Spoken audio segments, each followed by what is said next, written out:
Akin, how are you? I'm good, thank you, Darren. How are you? Very good, very good, very good to see you, my friend. You're looking Yeah, well. This is growing. I'm quite jealous. yeah, yeah. I Yeah, can do just mine, really but it just never looks any different. You know what I mean? I can grow it, but it just sort of yeah, is all grey, so it doesn't really show up. yeah. How's Where are you at everything the minute, my going? friend? Right now I'm at the University of Hull. Yeah, that's just up north, it's close to like York and Leeds. Yeah, Yeah, went very far from Hastings. very Very far. far. Huh? Yeah. What are you doing up there? I'm studying law. Look, oh, Um, crikey, I better be nice to you now then. I'll sue me or something. yeah.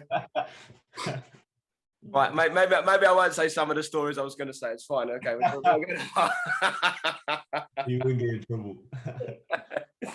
So again, how long were you at Buckswood? I was in Buckswood between 2017, September 2017 and June 2019. Yeah, so you were there for a couple of years. So you had Magro Yeah, Magro, first year. Jazz, yeah, Giles, yeah, and then Rafa, obviously, yeah.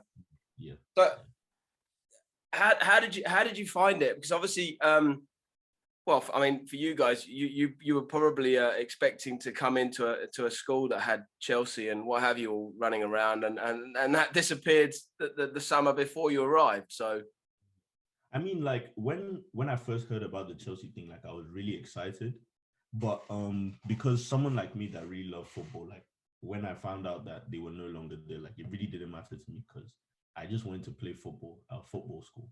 So that was where my focus was most of the time. So I mean, like hearing that Chelsea was associated with Boxwood was really exciting because I was like, okay, maybe we'll have chances to sign for them. It's easier that way if they're really close with the school. But I mean, like just playing for a football school was what I really wanted. That was about it. you how did you find out about Buckswood in the first place? I mean, how did you end up at Buckswood? My cousin recommended it to me. At the time where, and also at the time where I had gotten my results from GCSEs.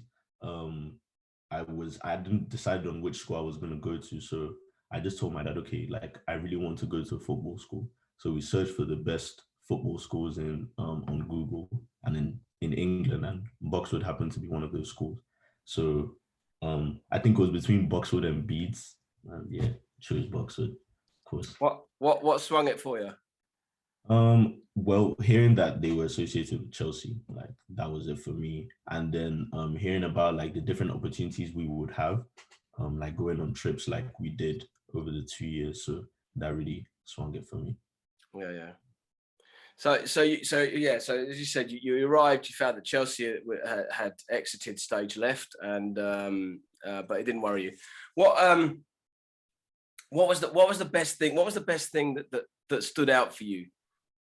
Obviously, at the time where I was about to pick, I had the opportunity of visiting the school. So my tour guide was Shireen on the day. So she spoke to me about Mr. Sutton and like how the environment was. I saw the football pitches at the time. I went down to the Astro at the end. They told us that we'll be playing football every day, apart from the days that we had assembly, which was Friday. Yeah. So like by the time I saw that, I saw the pictures, the trophies that the school had won. So I mean, I was just really excited. I was like, okay, yeah, they're definitely serious. So I said, yeah. Yeah, obviously when you were there, we would train every day, Yeah. Except obviously Sundays and Friday afternoons, because Friday afternoons was assembly day. When you stayed there for a while, was it everything that you expected? Yeah, I think it was everything I expected and a bit more, because one thing that I realized was that it the coaches made it seem like a very professional environment, and there was always a balance of the two, school and football. So like Pan said in his own interview, I think it was Pan or um Austin, that like if you had a bad day at school, like you would go to the football pitch and like just ease everything off. So that was how it was for everyone. I think it was everything I expected and a bit more, especially like with going on like to watch football matches, because we went to Wembley quite a few times. Yep. I remember the time we went to, I can't remember the name of the stadium, but we watched like a lower league match. Mm-hmm. Yeah, so that was really exciting. Yeah, like it was a lot that I expected and more, I would say. What was the match? The second year you were there, was that like during pre-season? So that would have been oh, I can't remember where it is, but I remember the stadium and what have you. I do remember it. I can't quite remember what the game was. Yeah, but we went up there, didn't we? And if I remember correctly, the bus got stuck down some tight road, and it was exactly. I remember. And we all had to get. Yeah, it was a good one. It was a good one. So you've mentioned trips. What? I mean, you went on. You went. Where did you go? You went to Rome. Rome and Atalanta. Yeah. Which one stands out for you? Oh, it's a bit difficult to say because with Atalanta, I played well, but then I started having back spasms towards the end. So I wasn't able to play like the last 2 matches that they played. Or I played, but I struggled. Mm-hmm. So I didn't play as well as I wanted to. So with that, I would probably say the Rome trip was it for me. Because I think that was where like I really played the football that I wanted to play.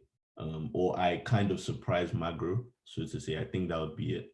And the Rome trip, there was a lot that went on. I forgot my boots on the bus in London. So, I mean, I didn't even have boots to play, but thankfully, Pato, he had a second pair, so he lended those to me. Yeah, I remember, I think the highlight of my Rome trip was, because I was watching the video the other day, like I scored a goal, and then I went to celebrate, and then Charlie, Herminio, Gabo, like all those guys, they came to the cage and they were like shouting.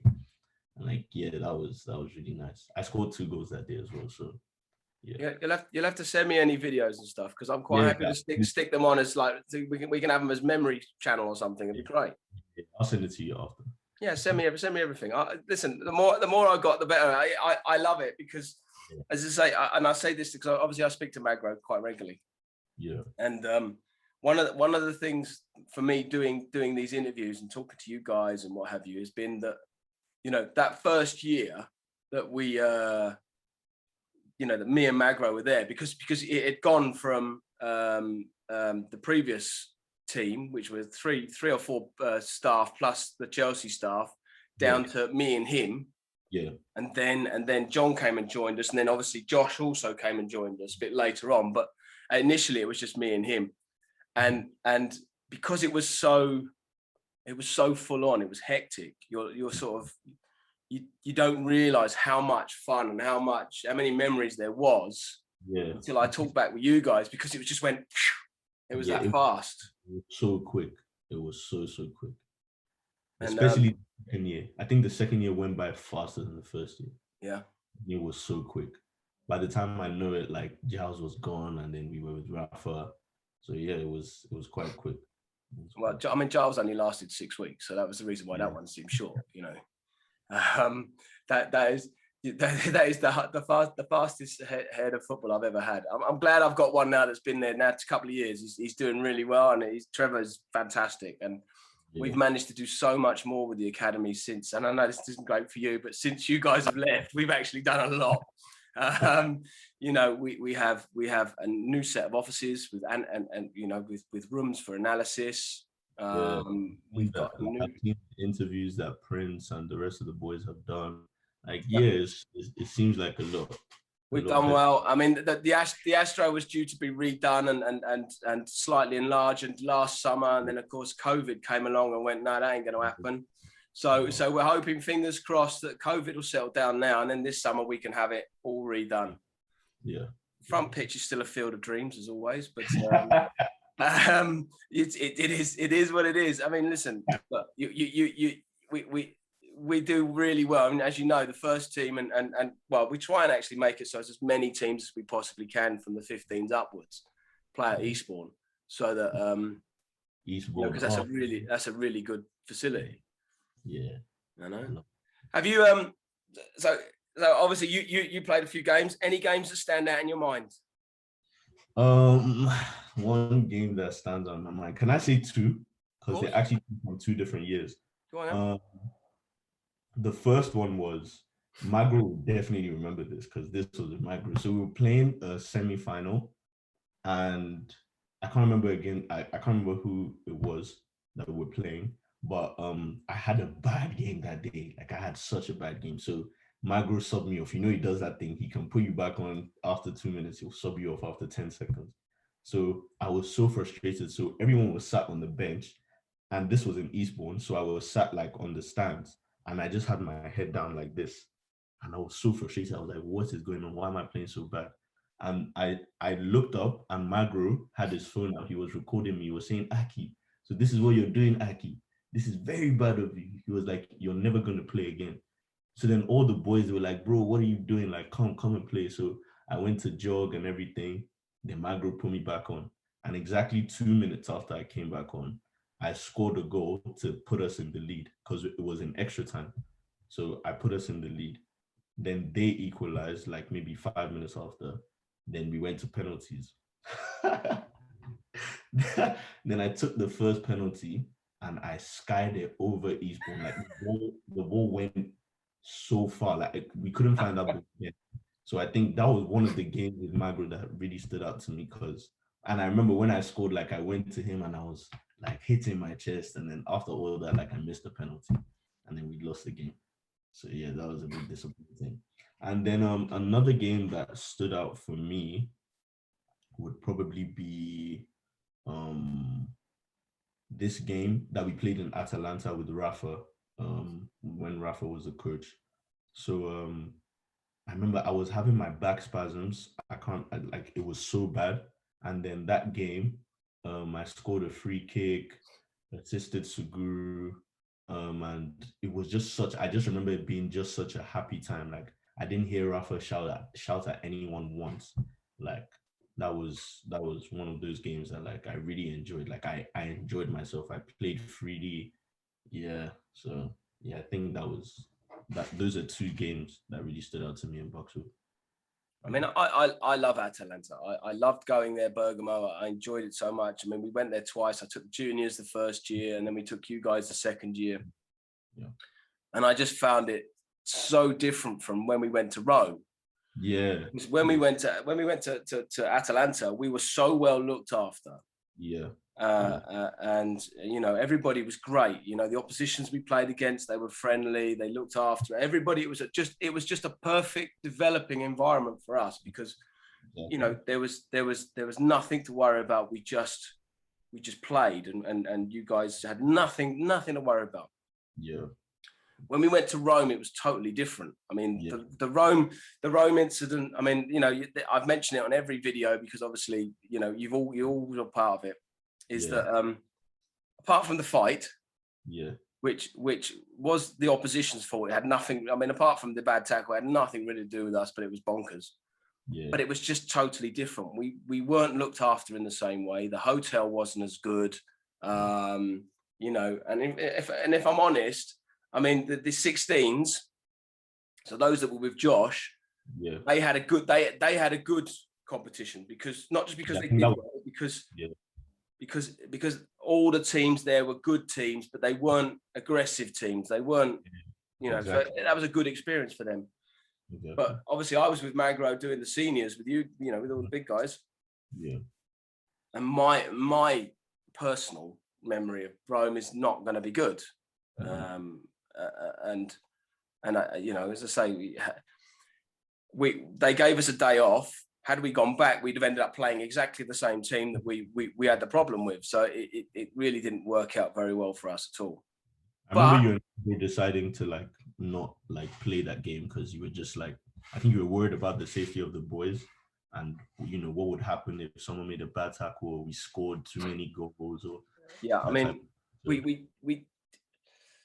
when obviously, you know, people say things when they're angry and they'll you know, like, I'm going to kill you, but they never really mean that sort of thing. But we had to look at it as going, right, well, okay, so although you guys wanted to play, we had to think about the whole group, you know, not just you guys, but the guys that were stuck because we were separated.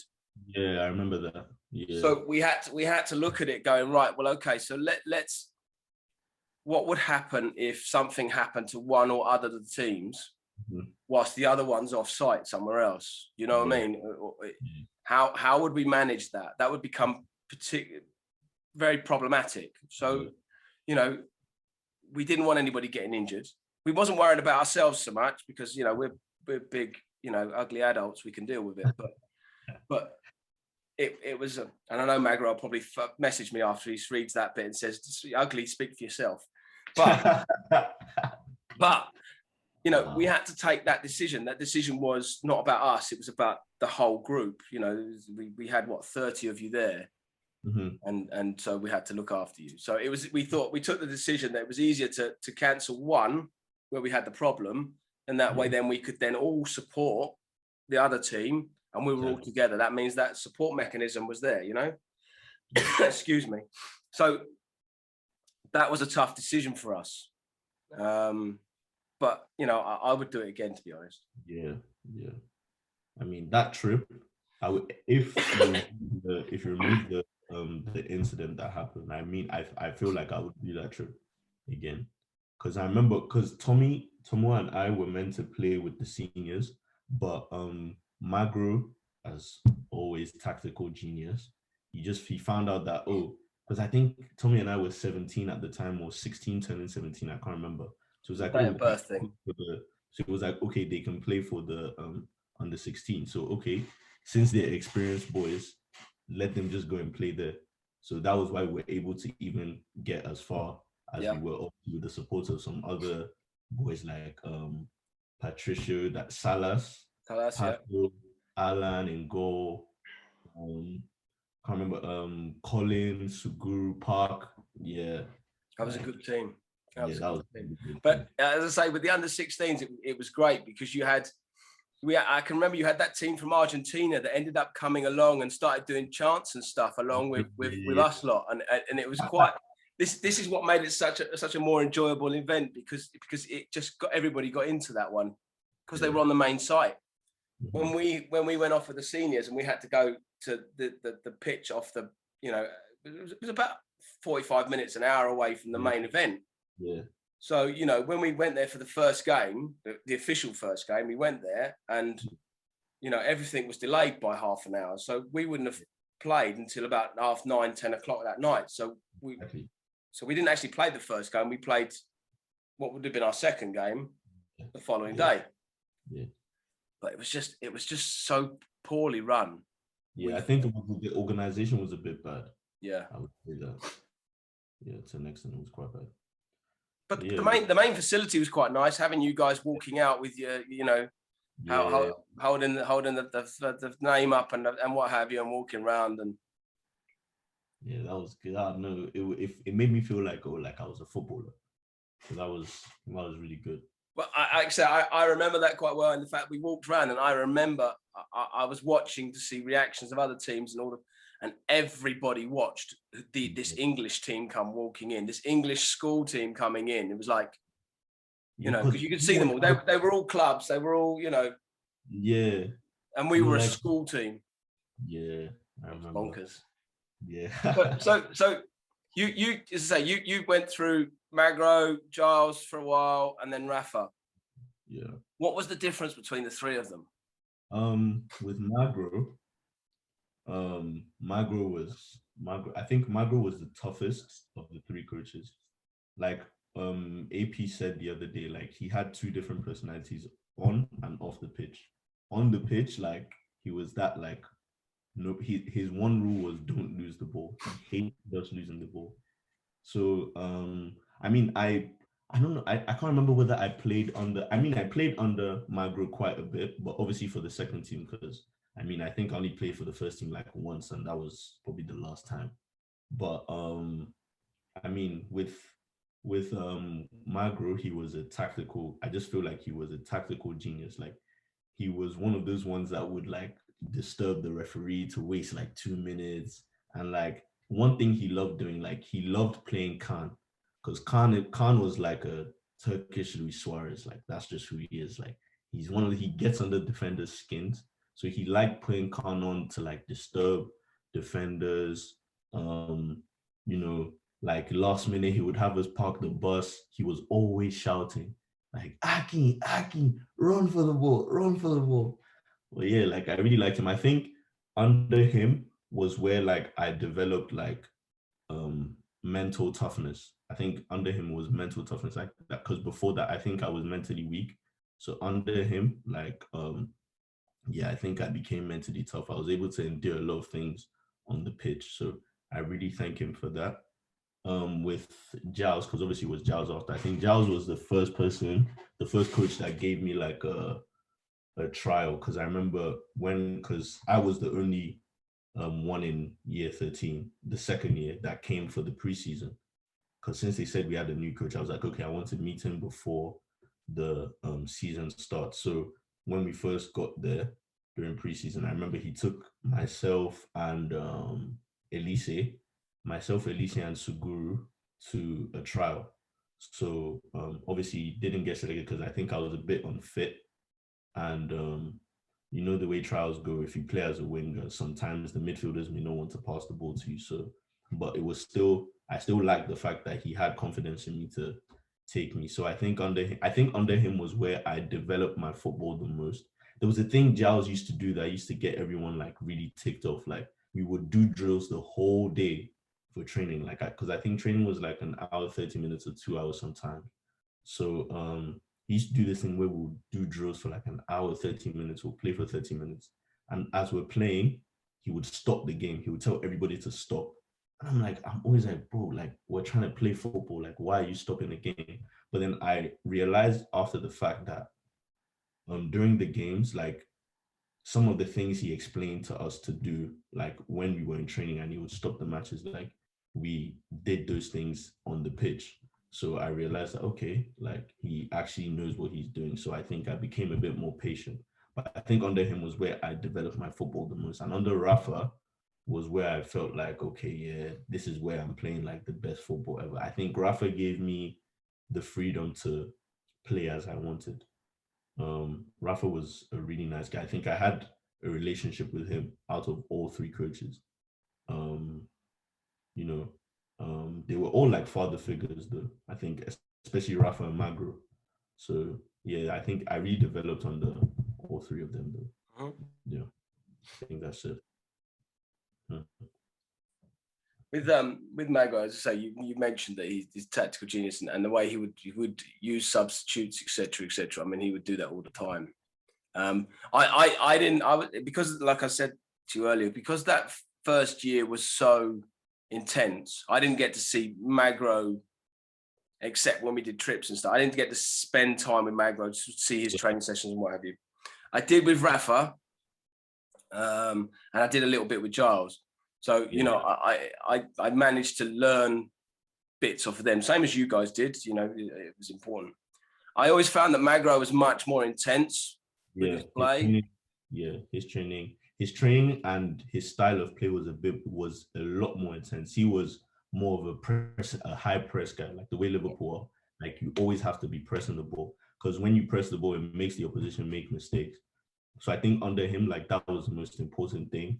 Then Rafa and Giles were quite alike. Like they did this thing where you would stand off and let them get close to the halfway line, then you press, like you swarm them with press. So I think they were quite similar in their style of playing. Magro was high press throughout, like he always wanted people running. Yeah, he wanted to win. He wanted to win early on. And as I say, when I watched Rafa was. It was interesting because with Rafa, I remember watching him early doors, and I remember actually seeing a training session of his, and he then said, "No, sit off, wait for them." Yeah. But as the year went on, I did notice that actually some of his original tactical ideas changed in the fact that he started to press not fully on, but he would creep over the halfway line and start putting the press on. Yeah, and that was quite interesting. And I think obviously that's. We always say this, that, you know, look, as a coach, I may have ideas of how I want to play. Yeah. But if I haven't got the players, exactly, there's no point in me doing that. Mm-hmm. So, you know, in some ways you have to play players. You have to play to the players' strengths. And I think that's what Rafa learned when he started. Yeah. Whereas Magro came in and Magro said, look, we'll start from the beginning. This is what I want you to do, and we'll get you into the habit of pressing. And And his thing was all about, I remember many conversations with him, it was about levels of fitness, and it was all about the ability to compete. Yeah. He felt that at times that you know, in the early days, that our players didn't have the ability to compete. He didn't think they were in a mindset to want to compete. They didn't want to push themselves further than they had to and stuff like that. Yeah. But you know, you watched and you could see those developments. And I think by the time Rafa got some of you guys, yeah, you were already in that position and that mindset that you're gonna press and you're gonna you know, you high energy, etc. And I think then he learned to adapt and use that. And I think that was quite interesting to see from my point of view. Yeah. I didn't see a lot of Giles, but I know again with Giles was a planner. Giles would plan every eventuality, and he would think of it in advance. So he would spend a long time picking his teams. He would spend a long time deciding who's going to fit where and how that would fit, and you know. And the good thing about, one of the good things I'd say about him, which would annoy the hell out of Rafa, was that he was quite happy to play younger players up. Yeah, he was quite. Yeah, yes, that was one of the reasons why they used to. Yeah, because Rafa always used. Giles always used to. Nah, I want Suguru here today. Yeah, I want Park here today. And Park and Suguru were on Rafa's team, and Rafa would want them because I want to win. You know what I mean? So yeah, he was so happy doing that because he always had this rule: you don't come to training, you're not gonna play. Or if you come late, you're not gonna play. So he always used to use the younger boys a lot. I remember, and he changed a lot of people's positions because Elise was a striker. He turned Elise to a centre back. Tommy was a midfielder, and then Tomiwa was a midfielder. He turned Tomiwa to a centre back, a right back, and a centre back as well. Yeah, it was interesting. I mean, for Tommy, I think that worked. Putting him in defence, it made him very reliable. When we went to Atalanta, he was unbelievable. Nothing went past that guy. Nothing went past him. I mean, Elise is. I loved Elise. I thought Elise was an absolutely incredible player, but he was the prime example of somebody with the wrong mindset, because he knew that he was a good player, but he didn't care, and he just wanted the nice, easy, laid back life, and didn't really want to work, and you know, I have no idea what he's up to now, but I suspect it's something to do with sitting back, relaxing, and smoking something he probably shouldn't. Oh my God. But it's a shame, really, because he was such a talent, and had he set his mindset, I guarantee he would have gone somewhere. Because I remember the first time Magro brought him in, I was like, who is this guy? He was so big, he was fast, he had a left foot on him as well. Yeah. Wow. So I was like, bro. So I expect because they said he came from, I can't remember what team they said he came from, but it was a German team. I think if I remember correctly, he came from Stuttgart, but I'm not 100% sure. Yeah, I think it might have been Stuttgart. And I was like, why is this guy here? He should be playing for Stuttgart. So I was like, no. But there were a few guys like that, not that had that skill, but they obviously had the mental ability to they knew they were good and they played like they were good. Those Yaro, Taufik, Taki. Yaro and Taufik are both playing a good level. I've spoken to Taufik quite a bit. I've spoken to Yaro, I think, once after I've left. I've watched a bit of their videos on YouTube as well. So yeah. Taki, anytime. I know Taki is not in direct contact, but we have him on the school socials, and all I ever see is he's doing fishing. So I don't know what Taki's doing. He's just fishing all the time. But you know, listen, life has a way of diverting us away from what we might be really good at. So that's just the way it is. Yeah. So thinking of the players that you've played with. Yeah, the two questions as standard are: who did you really enjoy playing alongside or training with? Who made that for you? Yeah. And the second one would be: who was the player in training you least enjoyed playing against? Okay, so with playing with, I think because we played quite a lot together in first year and second year, would be Tomiwa, because I think we developed such a relationship that we understood each other so well on the pitch. He was one of those people like, because I remember an instance where the opposition team was taking a corner. So I was talking to the center back because I was just like, oh, because I think we're already up like maybe 2-0 or something. So I was talking to the center back. And then Tommy got the ball. And once I looked at him, he knew exactly where to play the ball to, and he knew I was going to get it. So I feel like we just understood ourselves so well. So that was one person I really enjoyed playing with throughout the 2 years. Player I didn't like playing against. I would say Pan. I didn't like playing against Pan. Pan was so good on the ball. Like he had like such a high IQ of the game. Like he understood the game so well. So if I was playing against him, like he would always like pick passes against my team, or if I tried to go past him, especially because he knew me so well, like we were friends. So he knew like, oh, this is what Akin is gonna do. So he would get to the ball before me, or he would pinch the ball off me. So yeah, that was one person I didn't like playing against. Yeah, Pat. Now as you know, I gave you a nickname when you were at school. Yeah, Mr. Offside. Mr. Offside, because you were. But the thing was, it was because you were doing what we asked you to do, which was try and play a high line, try and get up as high as you can, and try and see if you can get them. But sometimes your eagerness would overtake, and you would step one too many times, and you would be offside. So you would always get caught offside. Yeah, Magro used to get so angry. He said, "Why are you offside?" Like you, because I'm playing on the right wing, like I can see the whole line across me. So it was a bit frustrating that, bro, you can see the line. So why are you always offside? Like I think there was a match I got like 5 offsides in one game, and if I wasn't offside, we would have probably scored 5 goals. So I think, yeah, I mean, I had to learn at the end of the day, like you have to be a bit patient and you have to time your run and bend your run. So I think what I started doing, because what I used to do was run, like if this is the left back, I would run from here. But what I started doing was coming on the inside and running from his inside. So angling your runs. So yeah.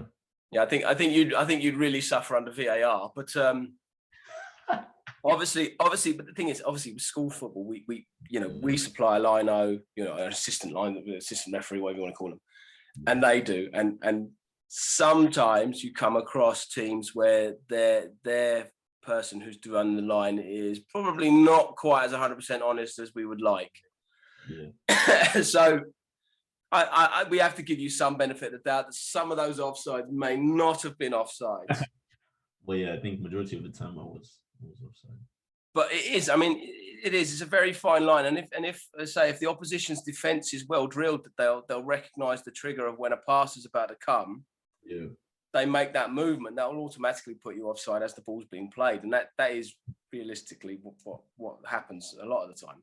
Like I said, with VAR, mate, I think you'd struggle. But you only have to have a earlobe sticking out too far, and you're offside in VAR, aren't you? Let's be honest. Yeah. So, so obviously you were there a couple of years. We've mentioned the trips. If I'm a student thinking about going to a school, football school, whatever, 2 questions are really easy again. Why should they come to England? And especially, why should they come to Buckswood? First, coming to England, I think that was a really good decision for me because, to be honest, I've been in England since 2015. So, I mean, it's just a range of opportunities. Like, and you have this level of freedom. You're allowed to think for yourself. So, coming to England, I would say is the best decision. But definitely don't go to London because it's too expensive. It's expensive in London. And Buckswood, especially because one thing I really, really loved about Buckswood was the fact that we had like such a family environment. It was different people from different backgrounds, different countries, but Like, I mean, some of the people that I met, like, are some of the best people I've ever met in my life. Like, so many characters: Charlie, Jordan, Khan. Who can forget about Khan? Yaya. Um, there were just so many different people. Kader, So yeah, and I mean, I'm still in touch with a lot of those people now. So I mean, like, if you go to Buckswood, especially for the football, if you're going for the football, like, you will get a range of opportunities. I know that a lot of the boys went to Rayo Vallecano. I know, I've forgotten his name now, but he's I think he signed with them. I Gervais. can't. Yeah, Gervais exactly. there at the minute, yeah. Yeah, exactly. So, um, I mean, you're gonna get a range of opportunities to develop your football, develop your skill. You'll meet lots of people and you'll play a lot of football. So I think going to Buckswood was definitely one of the best decisions that I feel I made. That was where I developed my character as a person. That's why I'm who I am now. So yeah, definitely a positive to go to Buckswood. It's good. It's good. That's all my questions. Is there anything else you wanna say? No, I think we've spoken about everything. Thank you for your time today, my friend. I noticed we went a little bit later started than some of the other student guys, because you don't like getting up early in the morning, do you, students? So thank you for your time today, mate. And hopefully we can catch up and see each other soon.